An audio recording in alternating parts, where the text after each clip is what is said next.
Taste the Daily.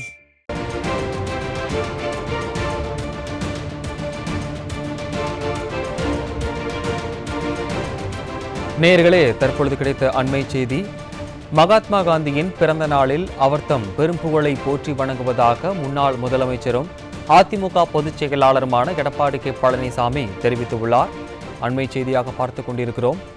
இது தொடர்பாக அவர் வெளியிட்டுள்ள பதிவில், நேர்மை, கண்ணியம், அகிம்சை என்கிற உயர்ந்த நெறிகளை கடைபிடித்து தன் வாழ்நாள் முழுவதையும் தாய் திருநாட்டின் விடுதலைக்காக அர்ப்பணித்து உலகமே வியந்த தலைமை திறன் மற்றும் தன்னலமற்ற பண்பின் உருவாக விளங்கிய தேசத்தந்தை மகாத்மா காந்தியின் பிறந்த நாளில் நாம் அனைவரும் அறவழியில் நடந்து மனிதநேயமும் அமைதியும் நிறைந்த இந்தியாவின் அடித்தளமாய் நம் அனைவரின் வாழ்வும் அமைய உறுதியேற்போம் என குறிப்பிட்டுள்ளார்.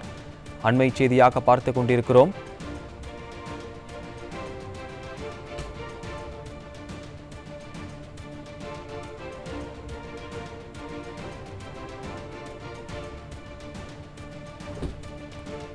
தற்பொழுது கிடைத்த அண்மை செய்தி.